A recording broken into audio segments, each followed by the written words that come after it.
7. You're one of those people integrating Central High, the man with the scruffy beard said. Bang, bang, bang. His gun went off. I clutched my chest. I'm dead. I sat straight up in bed, soaked with perspiration. There it was. The bang, bang again. Was someone shooting through our window? I jumped out of bed and ran down the hall.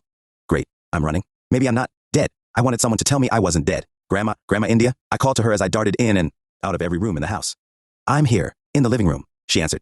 What's the matter? I came to a screeching halt and tried to catch my breath. There she was, perched on top of a chair, stretching her arms high above the television set, nailing a picture to the wall. Won't do to have bullet holes in the wall, she said. Somebody will stop by and want us to explain it. We can't make a big deal of what happened last night, you know. I gripped the back of the chair she stood on to steady it. There, you see, I always liked the sheep in that picture. Their faces are smiling out at us from a heavenly pasture. I held her hand as she climbed down from the chair.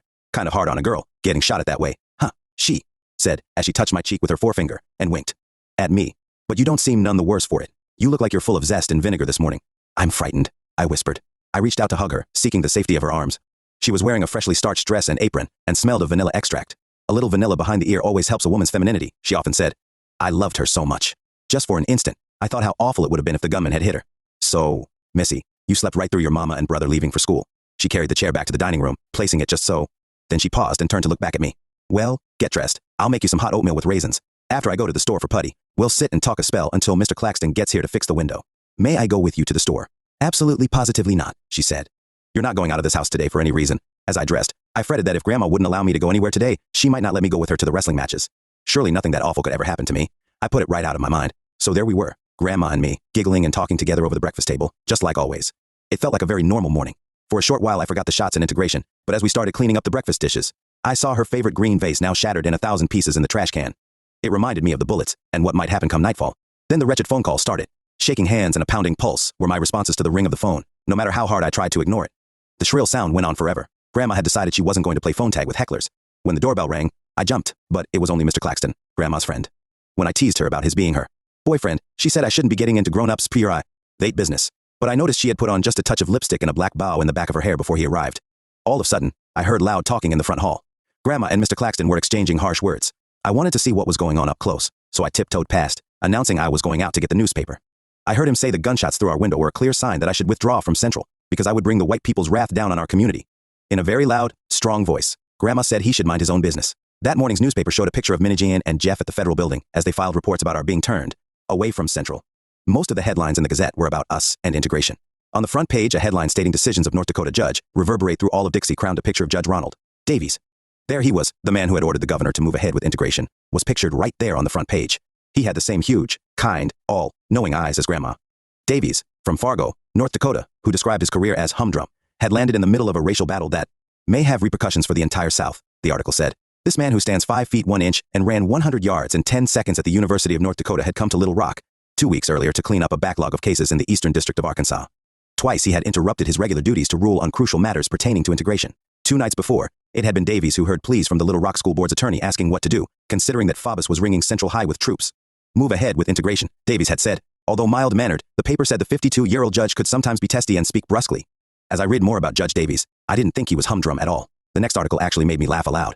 Under a headline that read, "Situation at school is getting smelly," it said the National Guard blockade at Central was creating a smelly situation at homes in the vicinity because the guards weren't allowing non-white garbage collectors to get through their barricades. You can't live your whole life in that newspaper, girl. Get busy with your day. With my arms and soap suds up to my elbows, I could feel pretty ordinary and forget about newspapers and headlines and integration. Washing clothes with Grandma and hanging them on the line was a meditation, she always said. A little later, unable to take the ringing telephone any longer, I picked up the receiver. It was the NAACP, asking me to go to Mrs. Daisy Bates's house that afternoon for a news conference. I wondered how Grandma would feel about my going. More than once, I had heard her say that giving interviews was just asking for trouble. You don't want to be singled out. Still, I was anxious to go because it meant I would get to see the others. I was going stir-crazy. I decided to wait to get permission until Grandma was in her very best mood. By the time Mr. Claxton had finished repairing the window, I noticed that Grandma's anger toward him had cooled considerably. He cooed at her as he headed for the front door, and she smiled like a flustered schoolgirl with a crush. After she closed the door behind him, she turned to discover that I was watching and resumed her strictly business manner. Did I tell you someone called from your church office? The Negro Interfaith Ministers Organization is speaking out on your behalf, saying Faubus is not living up to his responsibility to all the people he represents. Maybe he'll listen, I said. They say a dozen or so white ministers in Little Rock are going to do the same. Great, I thought to myself. Maybe now Governor Faubus will see that he has been unfair and change his ways. Shortly after Mr. Claxton left, the church ladies arrived with baskets of food. So's the white people won't catch y'all shop. Ping and chop your heads off, Mrs. Floyd said with an acidic smile as she brushed past me. She was Grandma's very good friend, but she wasn't at all in favor of the integration. We have our place, and we do the best when we stay in it, she said. Her words made me tense up, but I knew she meant well. She had no way of knowing about last night's shooting and how much the things she said hurt my feelings. The ladies included bags of store-bought things, as well as homemade treats. They uncovered their bowls and heavy metal pots, releasing inviting aromas that made my mouth water. Right away, I could tell Grandma was getting real impatient with all their talk of whether or not we ought to be stirring up the integration pot. We're just getting settled on the front of the bus, one of them said. Why not wait a while till the white folks get used to having us around? In 5 years or so, another added. Nonsense. I knew I could count on Grandma's feisty friend, Mrs. Cray, who shook her finger in their faces. White folks ain't never given us nothing. Getting from them's been like pulling dinosaur teeth. We gotta grab everything we can, and most times pay for it with our blood. You just move right along, girl. You hear me? You integrate, now. And so it went as they scurried about. Grandma was mostly silent, with a kind of expression that let me know she was about to burst from holding in what she really thought. She was polite, but firm in explaining we had lots of chores to do, and couldn't tarry. They headed for the front door. Well, said Mrs. Floyd indignantly, none of this would be necessary if you'd stayed out of that white school where you're not wanted. I wanted to say something, and then remembered what an awful sin Grandma said it was to show disrespect to an adult. I knew for certain I shouldn't be talking back to one of the ladies in our church, whom I would have to see every Sunday for the rest of my life. I walked back into the house without saying a word, feeling as if I had been surrounded by enemies even in my own neighborhood. It's like opening day at the rodeo here, Grandma said an hour later, breathlessly racing through the living room to answer the front door once more. I was under strict orders never to answer the door by myself. When the bell rang, I was to move to the center of the house. If the visitor was friendly, I could relax. If it were someone up to no good, I had to hide in the closet, or better still, run for the back door and escape. It's your father. Brace yourself. He's not in a great mood, Grandma whispered, hurrying back to the kitchen. Daddy came storming in, huffing and puffing his anger. I'm not the kind of man that takes on over his I told you so's, but the fact is, I told you it would be this way. He shouted loud enough to be heard as far away as Texas. Grandma came rushing back from the kitchen to stand in the doorway. He looked at her with angry eyes, pointing his finger at me and shouting, in harsh tones that made my knees shake. Sacrificing this child's life and endangering the lives and jobs of kinfolks ain't got nothing to do with freedom. We ain't free if we're hungry, or worse yet, hanging from a tree. Shut your mouth, Pattillo. Don't make this child doubt her good deed, Grandma shouted back. That was just the beginning of an awful string of mean words Papa and Grandma exchanged about me and the integration. The only good thing about his visit was that he hugged me good, bye. You know, don't you, that I'm only thinking of what's best for you. You're too young to be in this kind of mess. He squeezed me hard, pressing my head against his chest with his huge, warm hand. He hadn't hugged me for more years than I could remember. I stayed in his arms for what seemed like a long time, savoring his strength. I wanted him to come back home to stay with us the way he did before the divorce. I needed him to help make the shooters go away. I love you, baby, he said as he walked out the front door. And when I asked if he'd come back later that evening to help us, he answered, maybe if y'all get scared enough, you'll quit this nonsense. He turned and walked away.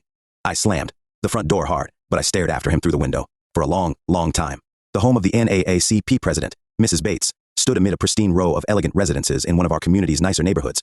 This meeting marked the first time all 9 of us had come together since soldiers and the mob turned us away from Central High. As we drove up to the house, I told Mother I was curious about whether the others had been shot at, but she said, don't you dare mention one word about the men chasing or the shooting in our window. Do you hear? Me, girl. Yes, ma'am, I said, locking the car door. Is this a drag or what? Minna Jane said as she joined us on the walkway to the front door. I liked her feisty way of putting things.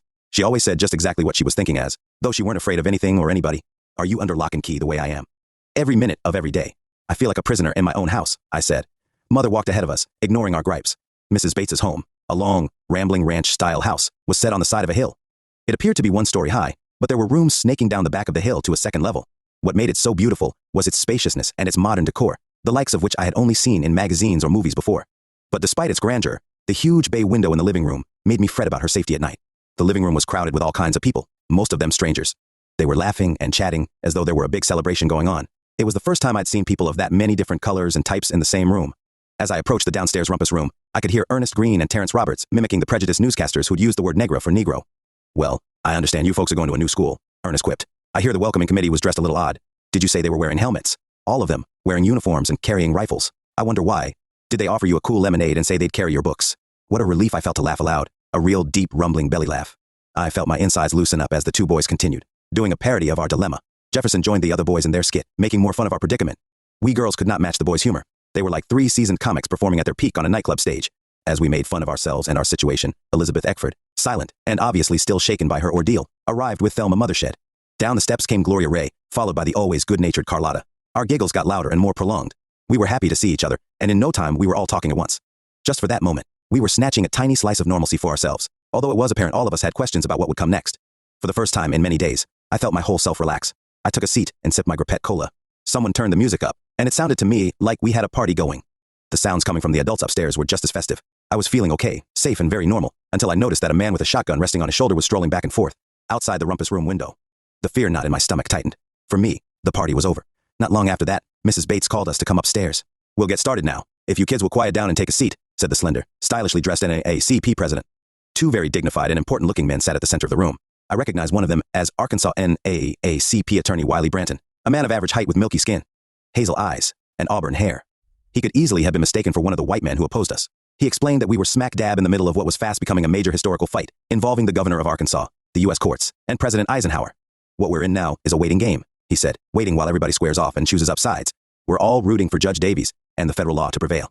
He went on to say that Central High was off limits to us, but not for long. He advised us to keep close to home and let someone know where we were at all times. Two women from our community had been pulled out of their cars the night before and beaten. Several of our people had been attacked in broad daylight. He warned us that this was not the time for socializing, and especially not for being out at night.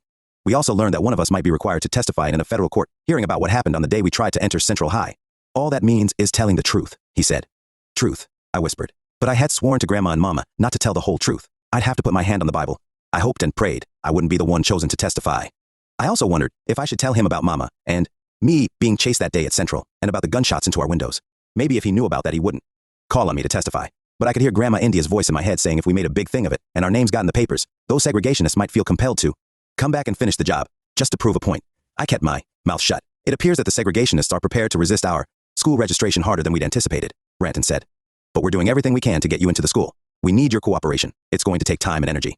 He asked us not to register at another school and to make sure we kept up with our classwork until the issue was resolved in the court. "For how long?" I asked. All 9 of us were good students. I was worrying about measuring up to those white kids in Central who'd had better books and equipment all through school. Central was supposed to be one of the top high schools in the nation. "How long can we afford to stay out of school?" A chorus of voices chimed. "For as long as it takes," Branton replied.